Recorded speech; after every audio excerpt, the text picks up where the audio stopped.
하나님께서 오늘 우리에게 주시는 말씀 마태복음 26장 26절에서 29절 말씀입니다. 우리 한 목소리로 함께 말씀 읽겠습니다. 그들이 먹을 때에 예수께서 떡을 가지사 축복하시고 떼어 제자들에게 주시며 이르시되 받아서 먹으라 이것은 내 몸이니라 하시고 또 잔을 가지사 감사 기도하시고 그들에게 주시며 이르시되 너희가 다 이것을 마시라 이것은 죄사함을 얻게 하려고 많은 사람을 위하여 흘리는 바 나의 피 곧 언약의 피니라. 그러나 너희에게 이르노니 내가 포도나무에서 난 것을 이제부터 내 아버지의 나라에서 새 것으로 너희와 함께 마시는 날까지 마시지 아니하리라 하시니라. 아멘. 하나님은 영이시니 예배하는 자가 영과 진리 안에서 예배해야 할지니라.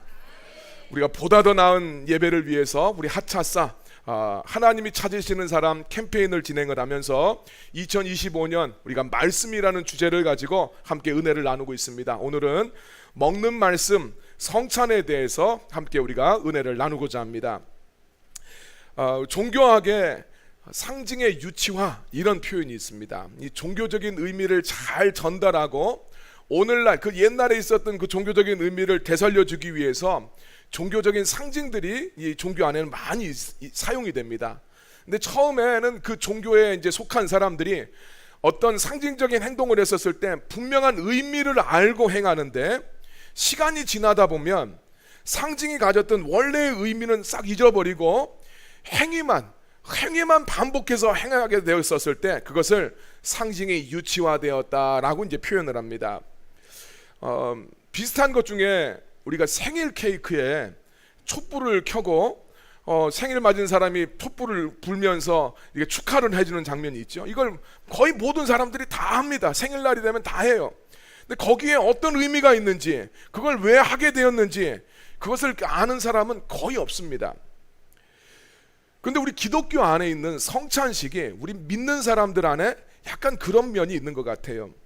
우리 기독교에서 성찬은 야, 참 중요하다 이렇게 이야기를 해서 야, 중요해 그것은 우리가 알고는 있지만 이 조그만 빵이 예수님의 살이고 포도주가 예수님의 피라고 하는데 아니 도대체 예수님을 사랑하고 존경한다면서 식인종도 아니고 왜 그분의 살을 먹고 그분의 피를 마셔야 되는지 도무지 이해가 안 되는 분들이 계십니다.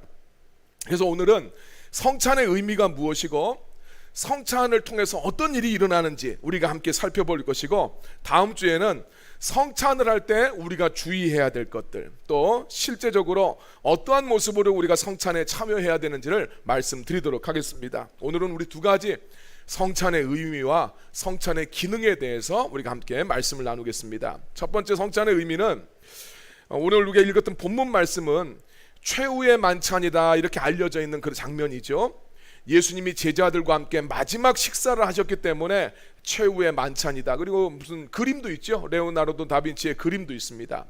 근데 예수님이 제자들과 하셨던 이 마지막 식사는 유월절 명절에 행하는 유월절 식사였습니다. 마태복음 26장 18절 19절 말씀 보니까 예수님이 그러죠. 성한 아무개에 가서 이르되 선생님 말씀이 내 때가 가까이 왔으니 내 제자들과 함께 유월절을 너의 집에서 지키겠다 이렇게 하시더라. 그렇게 말씀을 전하라고 합니다. 그래서 19절 말씀 제자들이 예수께서 시킨 대로 하여 유월절을 준비하였다 이렇게 이야기를 하죠. 자, 예수님께서 유월절 절기를 지키기 위한 식사를 준비하게 하셨고 이걸 제자들과 함께 마지막 식사로 하셨어요. 그래서 이게 최후의 만찬이 됩니다. 유월절은 이스라엘 백성들이 지키는 절기 가운데 가장 큰 이제 명절인데 출애굽기에 보면 유월절의 기원이 설명이 되고 있습니다. 야곱의 가족 70명이 기근을 피하기 위해서 이집트로 이제 이사를 가게 되죠. 그때 당시에 이집트의 총리였던 야곱의 아들 이 요셉 덕분에 이집트는 7년간의 대기근을 잘 준비해서 이 기근을 견딜 수가 있었어요. 그래서 거기에 너무나 감사하니까 이집트의 왕실이 요셉의 가족인 이 이스라엘 백성들을 아주 특별하게 대우를 하게 됩니다. 그래서 이스라엘 백성은 그때부터 이집트에서 아주 큰 민족으로 이제 번성을 하게 되죠.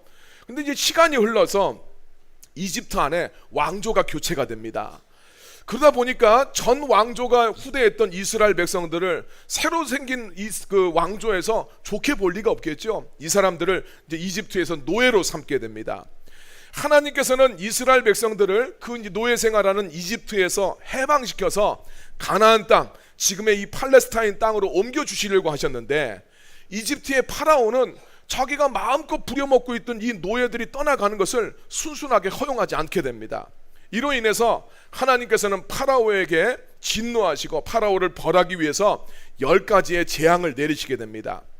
이 10가지 재앙은 하나님의 뜻에 순종하지 않는 이집트의 왕 파라오를 징벌하기 위한 것이었지만, 이것 자체가 하나의 상징적인 의미를 가지고 있어요. 우리 그런 말씀 나눠드렸죠. 지난번 우리 맨 처음 이 말씀에 성경에 대해서 이야기하면서 성경은 굉장히 압축된 파일로 상징적인 의미들을 담고 있다, 이렇게 말씀을 드렸습니다. 그래서 10가지 재앙은 말 안 듣는 파라오를 혼내는 그런 이야기지만 그것 자체가 상징적인 의미를 가지고 있어요. 그건 뭐냐면, 하나님을 대적하고 하나님 말씀에 거역하는 자는 죄인이고 그 죄에 대해서 하나님의 심판이 있다라는 것을 알려주는 일종의 프리뷰, 예고편과 같은 거입니다.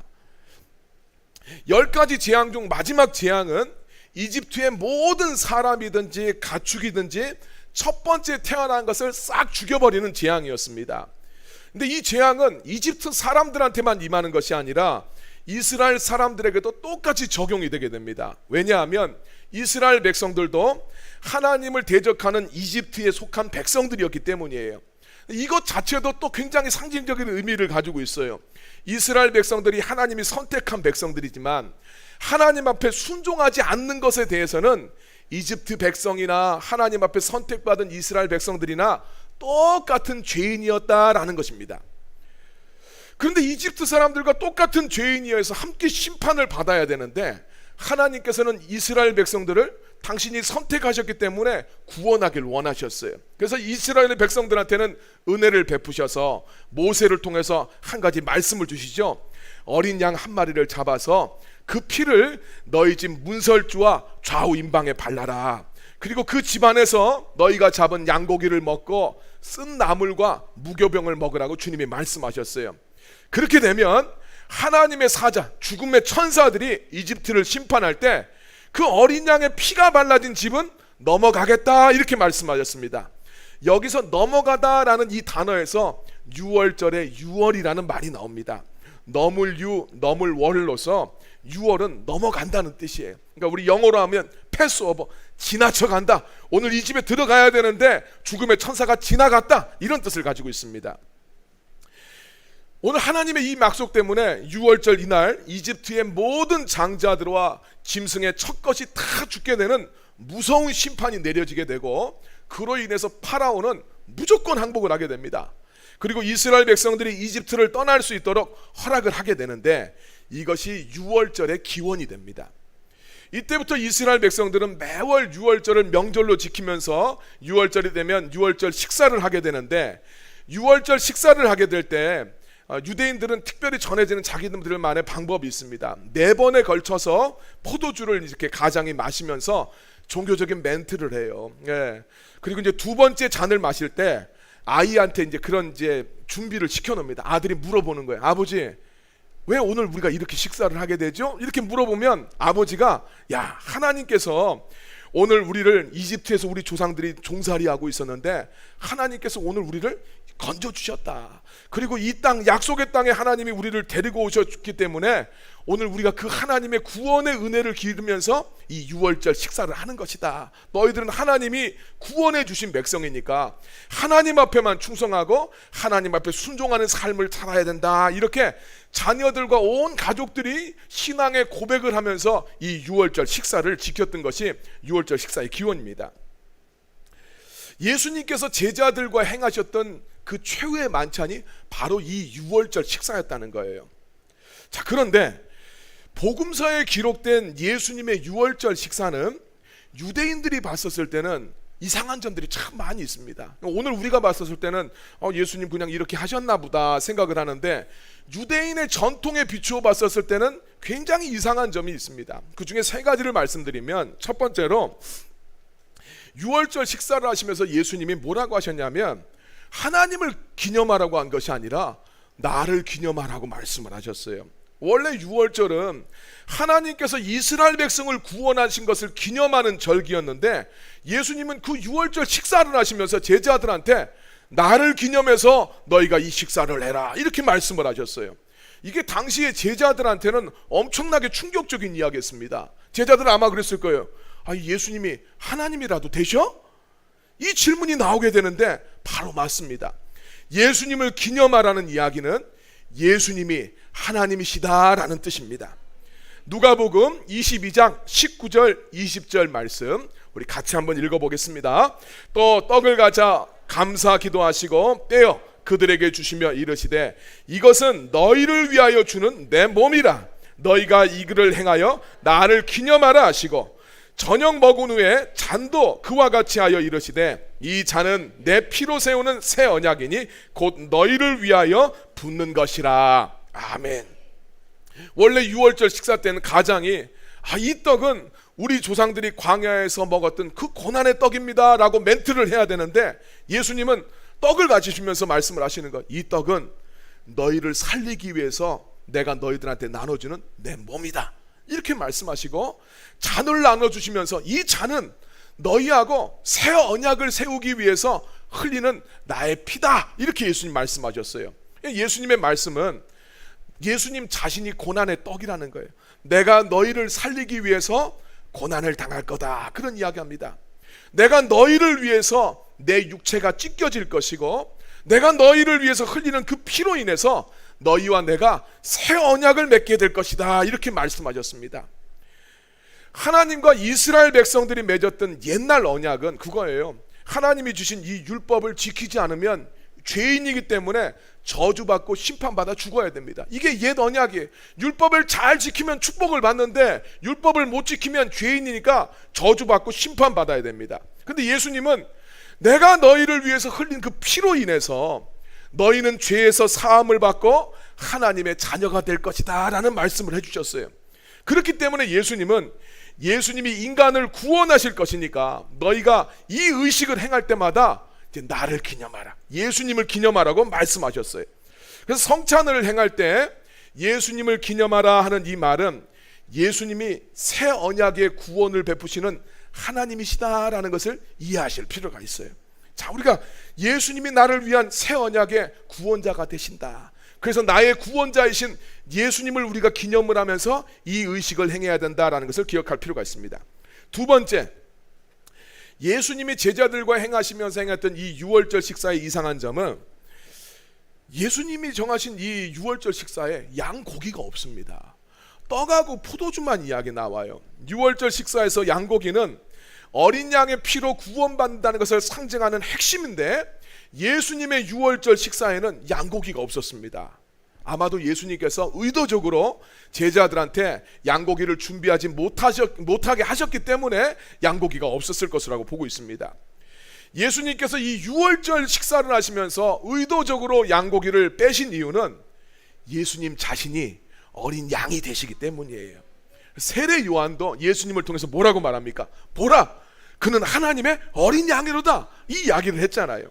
예수님은 양고기를 의도적으로 누락시키심으로써 내가 너희를 살리기 위한 어린 양이다, 내가 너희를 살리기 위해서 제물이 될 것이다, 이렇게 말씀을 하시는 거예요.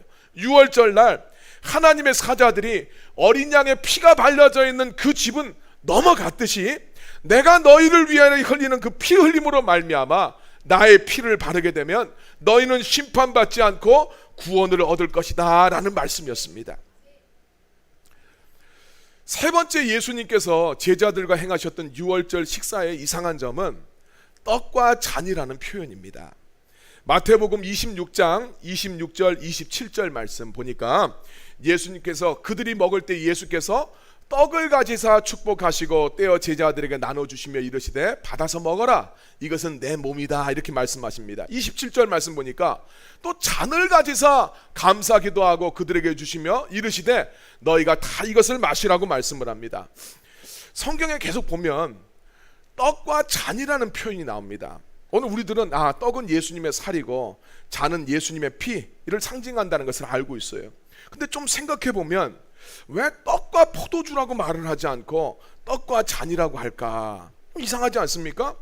대꾸법상 맞으려면 떡과 포도주라고 하든지 그릇과 잔이라고 해야 되는데 떡과 잔이라고 계속 이야기를 합니다. 성경에서 떡과 포도주라고 이야기하지 않고 떡과 잔이라고 계속해서 표현하는 이유는 그 앞에 어떤 말이 생략되어 있기 때문입니다. 생략된 말을 살려보면 이렇게 됩니다. 뗀 떡과 흘린 잔, 부은 잔, 이렇게 표현할 수 있어요. 떡은 떼어주셨고 가죽 부대, 이스라엘 백성들은 그때는 가죽 부대를 사용했죠. 이 가죽 부대에 포도주가 담겨 있습니다. 이것을 잔에다가 부어야 했기 때문입니다.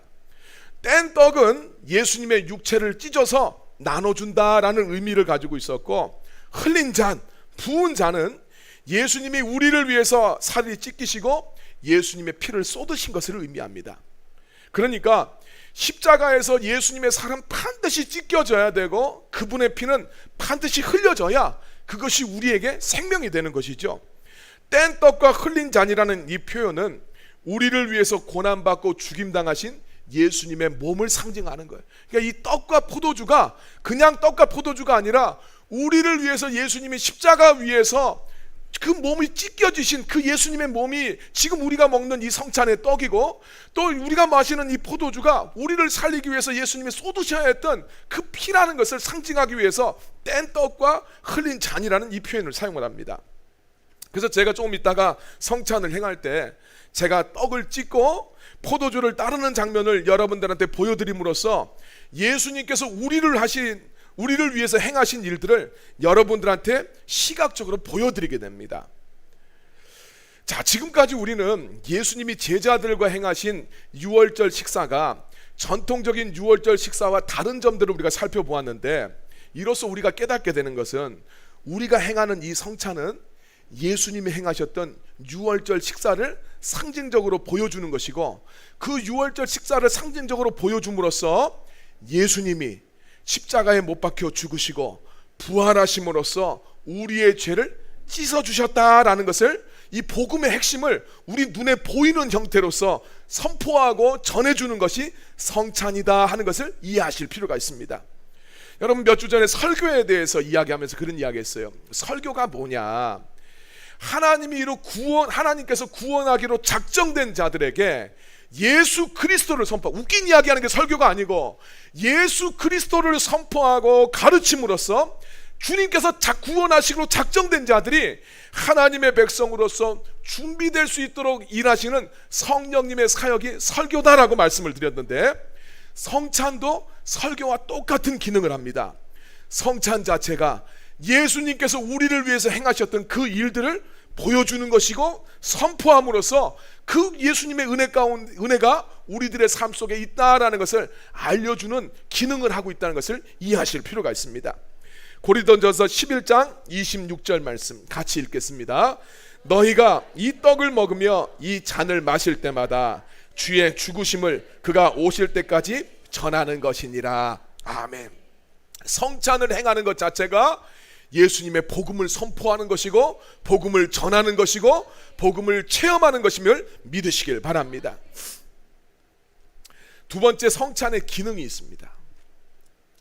앞에서 우리 성찬은 예수님이 우리를 위해서 행하신 구원의 사건을 기억하고 기념하는 것이라고 우리가 설명을 했었는데, 그런데 예수님이 우리를 위해서 처절하게 고난당하시고 피 흘려서 우리를 구원하신 사건을 보여주기 위한 것이 성찬이라면 그런 생각을 할 수 있어요. 목사님, 굳이 그 성찬을 복잡하게 하는 것보다 영화 패션 오브 크라이스트를 한 번 더 보는 게 낫지 않겠습니까? 이러실 수가 있습니다. 여러분, 그 영화 보신 분들은 아시겠지만 멜 깁슨 감독의 패션 오브 크라이스트는 예수님의 그 고난받았던 고난의 순간들을 아주 리얼하게, 아주 생생하게 잘 묘사를 한 그런 영화입니다. 그래서 그 영화를 바라보면 그냥 많은 성도들이 눈물을 흘립니다. 예.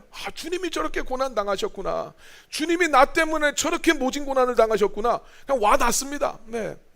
그 상상한 장면들이 그냥 느껴져요. 네. 예수님 그 십자가에 못 박혀 있는데 그 십자가를 갖다가 그대로 그냥 반대로 넘어뜨려 버리잖아요. 그러면 그 나무 위에 있는 사람이 얼마나 고통스럽겠습니까?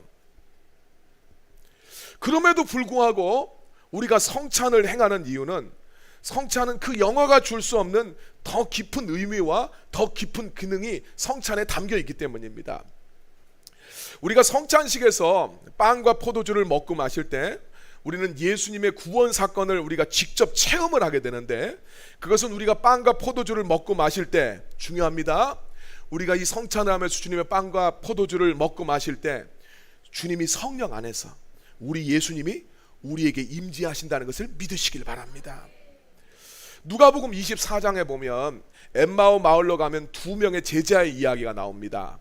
이 두 명의 제자는 예수님이 부활하신 것을 모르고 그저 예수님이 그냥 죽으신 것을 슬퍼하면서 엠마오로 가고 있었어요.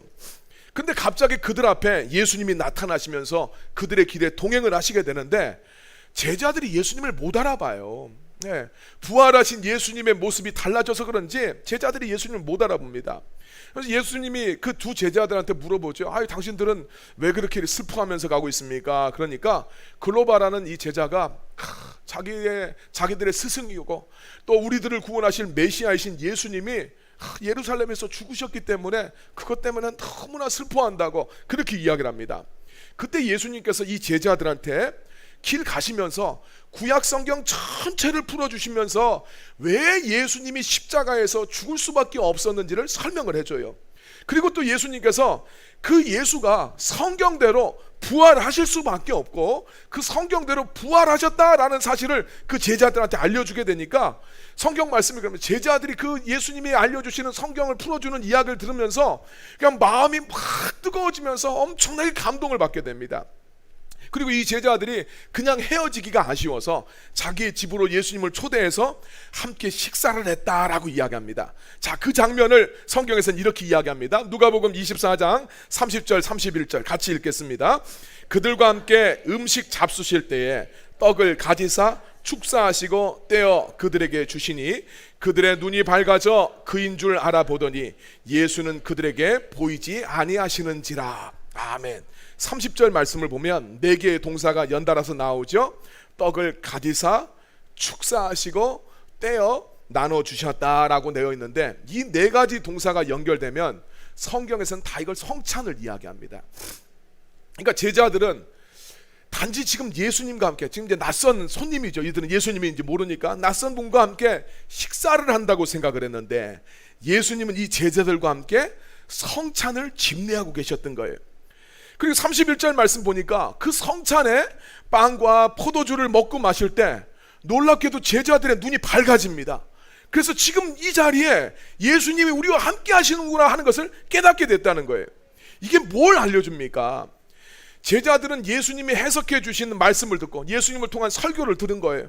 그때 마음이 뜨거워지면서 감동을 받았는데 그때도 미처 예수님이 지금 우리와 함께 하시면 깨닫지를 못했어요. 그런데 주님과 함께 성찬을 행할 때 이 사람들의 눈이 밝아져서 자기들과 함께 하시는 예수님의 임재를 깨달아 알게 되었다라는 이야기입니다. 우리 여러분 설교를 듣다 보면 어떨 때 그럴 때 있잖아요. 정말 주님이 내 마음을 만드시는 것 같고 주님이 내 귀에 말씀하시고 주님이 지금 이 자리에서 나와 함께 하시는 것 같은 생생한 우리가 체험을 하게 될 때가 있습니다. 근데 이것은 성령님께서 여러분들의 마음을 열어주셔서 깨닫게 하셨기 때문에 가능한 일인데 엠마오 마을로 가던 이 두 제자의 에피소드는 주님이 우리와 함께 하신다는 이 영적인 체험이 성찬을 통해서도 함께 우리 가운데 일어난다는 것을 우리한테 말해주고 있는 거예요. 그러니까 성찬과 설교는 동일한 기능을 하는 단짝이다 하는 것을 우리가 이해할 필요가 있습니다. 하나님은 우리를 구원하기 위해서 복음을 깨닫고 이해하도록 하기 위해서 예수 그리스도의 은혜의 진리 안에서 살도록 설교만 우리한테 주신 것이 아니라 성찬도 주셨다는 것을 여러분 꼭 기억하시길 바랍니다. 그래서 여러분이 성찬에 참여하실 때 오늘은 빵이 맛이 없군, 오늘은 유달리 빵이 맛있네, 이렇게만 여러분 생각하지 마시고 주님의 임재를 내가 오늘 체험하고 누릴 수 있게 해주십시오 기도하면서 성찬에 임하시길 바랍니다. 여러분, 우리 기독교의 역사가 2000년인데 2000년의 기독교 교회사 가운데 성찬을 통해 주님의 임재를 체험하는 일들은 굉장히 빈번하게 일어났습니다. 중세의 카톨릭은 설교는 아주 축소가 되고 성찬식 중심의 예배를 드렸습니다. 지금도 가톨릭은 그러죠. 근데 이 성찬 중에 하나님 예수님의 임재를 체험하는 일들이 굉장히 많이 일어났어요. 성찬 중에 예수님의 임재를 체험하는 그 기적들이 중세의 가톨릭의 역사에 보면 많이 보고가 됩니다. 그리고 그 많은 기적들, 그래서 뭐 실제로 성찬식을 할 때 예수님의 이 빵이 예수님의 살로 변했다, 예수님의 피 맛이 느껴졌다, 뭐 이런 이야기 기적들이 많이 이제 증거가 됩니다. 그래서 이런 것들이, 그런 체험들이 가톨릭의 화채설을 뒷받침하는 중요한 근거가 됩니다. 화채설이라는 건 뭐냐면 신부님이 축도를 하면 그 순간 빵과 포도주가 실제로 화학적으로 몸체입니다. 몸으로 변한다, 예수님의 몸으로 변한다라는 것이 화채설이에요. 그래서 가톨릭은 지금도 신부님이 축사를 하면 빵과 포도주가 그냥 상징적으로만이 아니라 실제 예수님의 살과 피로 변한다라고 믿고 있어요. 말도 안 되는 소리죠. 빵이 빵이지 무슨 뭐 빵이 살로 바뀝니까? 빵은 빵이고 포도주는 포도주예요. 진짜로 바뀌진 않습니다. 근데 이거는 오해한 거죠. 성찬을 행했을 때 놀라운 기적들이 일어났어요. 네, 놀라운 기적들이 일어납니다. 그런 기적을 보면서 성도들이 깨달아야 될 것은 무엇입니까? 야, 예수님이 나를 위해서 죽으시고 부활하신 이것을 우리가 기념하며 우리가 먹었었을 때, 이 포도주를 마셨을 때 주님이 우리와 함께 하시는구나. 이것을 깨닫고 그것을 행하면 되는데, 빵과 포도주로가 예수님의 실제 살하고 실제 피로 화학적으로 바뀐다고 보는 거예요. 그렇게 하게 되니까 나중에 이 성찬이 완전히 미신으로서 이제 전락을 하게 됩니다. 우리 장로교는 빵과 포도주는 상징이라고 봐요. 그러나 우리가 예수님의 이름으로 모여서 성찬을 행했었을 때 주님이 성령님을 통해서 그 자리에 영적으로 임재하신다고 봅니다. 우리 기독교는 믿음의 선포가 굉장히 중요한 종교예요. 여러분, 우리는 하나님이 살아계시냐? 하나님이 없다? 증명으로서 하나님을 갖다가 우리가 생각을 하면 안 됩니다. 피조물이 하나님을 어떻게 증명을 할 수 있습니까? 하나님이 계시다고 하고 하나님이 말씀하시면 그냥 아멘으로 받아들이는 거예요. 성경이 왜 하나님의 말씀이냐? 이건 신학자들의 이야기입니다. 하나님이 그렇게 말씀하셨으니까. 네. 설교가 왜 하나님의 말씀이냐? 하나님이 그렇게 말씀하셨다는 거예요. 성찬을 통해서도 주님이 임재하신다고 주님이 말씀하셨기 때문에 그 믿음의 고백 속에서 주님이 임재하신 것을 믿어야 될 줄로 믿습니다.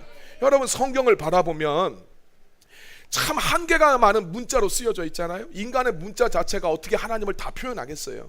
특별히 히브리어는 어휘수가 너무 적어요. 우리나라의 어휘수의 절반도 미치지 못합니다. 그래서 같은 글자를 써놓고 문맥에 따라서 이렇게 읽거나 저렇게 읽으면 전혀 의미가 달라져요. 그렇게 그 문제가 많은 그 문자를 통해서 이스라엘 민족, 그 민족이 뭐 얼마나 대단합니까? 한 민족의 역사를 다루고 있는데 우리는 고백을 하는 거예요. 그 문제가 한계가 있는 문자를 통해서 또 그 별 볼 일 없는 이스라엘의 그 민족을 통해서 하나님의 뜻이 우리한테 계시되셨다라고 믿는 거예요. 그리고 그 믿는 자에게 하나님의 말씀이 역사하십니다. 설교도 마찬가지 아니에요? 목사는 완전한 존재가 아니에요. 흠이 많습니다. 그런데 그 흠 많은 목사를 통해서 성령님께서 역사하셔서 말씀을 우리한테 주신다는 거예요. 우리가 그 설교를 하나님의 말씀으로 들었었을 때 성경이 이야기하잖아요. 그 말씀이 너희 믿는 자 안에서 역사하신다고 이야기합니다. 이스라엘의 하나님은 찬송 가운데 거하신다고 우리는 믿어요. 그러면서 우리가 그 찬양을 했었을 때 주님의 영이 임하시고 악한 영이 떠나는 것을 믿으시길 바랍니다. 예수님 말씀하셨어요. 너희 두세 사람이 내 이름으로 모인 곳에 내가 너희와 함께 있겠다. 셀 예배를 드릴 때 여러분 이 선포하지 않습니까? 두세 사람이 예수님으로 모인 곳에 우리 주님이 함께 하신다고 했습니다. 오늘 이 자리에 우리와 함께 하시는 주님을 찬양합니다. 셀에서 이 선포를 통해서 주님이 임재하시는 거예요. 우리 사람들끼리 만나는 이야기가 아니에요. 바빠 죽겠는데 왜 사람들끼리 만나서 이야기해야 됩니까? 주님이 그 자리에 계신 거예요. 마찬가지로 성찬을 할 때 단지 빵과 포도주가 아니라 주님이 나를 위해서 자기 몸을 내어주시고 피 흘리셨음을 믿고 그 구원의 현장에 내가 오늘 동참을 한다, 이것을 여러분이 깨달으면서 나갔었을 때 예수님이 그 성찬을 통해서 우리 가운데 임하시고 말씀을 깨닫게 하심을 믿으시길 바랍니다. 18세기의 목회자였고 선교사였던 데이비드 브레이드너드가 목사님이 되기 전에 자기가 속한 교회 예배에 참석을 했다가 예배 전에 빵과 포도주를 봤어요. 성찬식 때 사용될 빵과 포도주를 보면서 마음속으로 예수님이 내 앞에서 십자가에 달리시겠구나, 이것을 생각을 하게 되니까 그 순간 자기의 심령에 주님이 주시는 엄청난 빛과 사랑으로 막 충만해지는 것을 깨닫게 되는 거예요. 그리고 성찬에 임하면서 그 사람이 자기의 그 일기처럼 써놨어요. 성찬 앞에서는 자기가 잠깐 의심이 들었지만 주님의 빵과 포도주를 먹었었을 때 자기 안에 모든 의심이 사라지고 주님의 임재에 압도되어서 그날 저녁까지 그 기쁨의 자기가 충만했었다라고 이야기합니다. 이분이 나중에 목사님이 되어서 성찬을 집례할 때 흰 천을 벗기고 예수님의 그 찢기신 몸과 그 흘리신 피의 보혈의 상징을 보여줬었을 때 그 예배에 참여했던 모든 성도들에게도 예수님의 사랑이 막 밀려오더라는 거예요. 그래서 정말 주님이 날 위해서 구원해 주시고 주님이 살아계셔서 내가 하나님의 자녀가 되었다는 그 깊은 행복감이 성도들의 심령 가운데 충만한 가운데 성찬의 예배를 드렸다라는 이야기가 전해집니다. 지금도 성찬의 의미를 깨닫고 성찬을 통해서 주님이 임재하심을 믿고 성찬에 참여하는 성도들은 성찬을 통해서 주님이 함께 하시는 생생한 은혜의 체험들이 많이 나타나고 있습니다. 다만 성찬이 어떤 의미를 가지고 있고 성찬을 통해서 주님이 어떻게 역사하시는지를 전혀 알지 못하게 되니까, 그러면서 그냥 의식적으로 이렇게만 성찬을 참여하게 되니까 성찬을 통해서 우리와 함께 하시는 주님을 깨닫지를 못하는 거예요. 이런 것을 생각을 해보면 코로나 이후에 이런저런 피치 못할 사정으로 인터넷으로 우리가 예배를 드릴 때가 있어요. 본인은 인터넷으로 예배를 드려도 내가 설교에 잘 집중하고 있으니까 나는 아무 문제 없다라고 생각할 수 있겠지만, 현장에서 예배를 드리지 못했을 때 하나님이 그 예배의 성찬을 통해서 우리에게 주시고자 하시는 그 은혜는 놓칠 수밖에 없다라는 것을 이해할 필요가 있어요. 왜냐하면 성찬의 장면은 볼 수 있을지 몰라도 빵과 포도주를 먹고 마시지 못하기 때문이에요. 우리가 듣는 말씀이 우리의 생각의 일부가 되기 때문에 하나님의 말씀을 들어야 믿음이 자란다고 했어요. 마찬가지로 우리가 먹는 음식이 우리 몸의 일부가 됩니다. 피가 되고 우리의 세포가 됩니다. 우리가 성찬에 참여해서 그분의 살과 피를 먹을 때 예수님이 우리 안에 영으로 임재하시는 거예요. 그리고 우리가 예수님 안에, 예수님이 우리 안에 살아가는 그 은혜를 우리가 누리게 되는 거죠. 이것을 주시기 위해서 예수님은 너희가 함께 모여 예배할 때 이 성찬을 행하면서 예수님을 기념하라고 오늘 성찬을 주님이 우리들한테 지키라고 말씀해 주셨어요. 이게 성령 안에서 이루어지는 성찬의 신비이고 성찬을 통해서 우리에게 주시는 은혜인 줄로 믿습니다. 그래서 종교개혁자들이 가톨릭의 미신적인 신앙생활들 이런 것들 다 쳐냅니다. 그러면서도 성찬식만큼은 예배의 본질로 인정하면서 예배 안에서 꼭 지켜 행해져야 되는 이 예전으로서 강조했던 이유가 바로 여기에 있어요. 사실 우리 개신교 안에서는 성찬은 많이 축소된 것이 사실입니다. 그러나 예배의 본질 안에는 성찬식이 꼭 들어가 있어요. 그래서 이 자리에 계신 여러분 모두가 잠시 뒤에 성찬을 행할 때에 주님 앞에 기대를 가지세요. 오늘 내 심령 가운데 임하실 주님에 대한 기대를 가지시고, 또 여러분 기도하세요. 성령 하나님, 오늘 내가 성찬에 임할 때 주님 나의 영을 만져주십시오. 주님, 내가 주님의 임재를 깨닫게 해주십시오. 기도하면서 여러분들의 성찬에 참여하시길 바랍니다.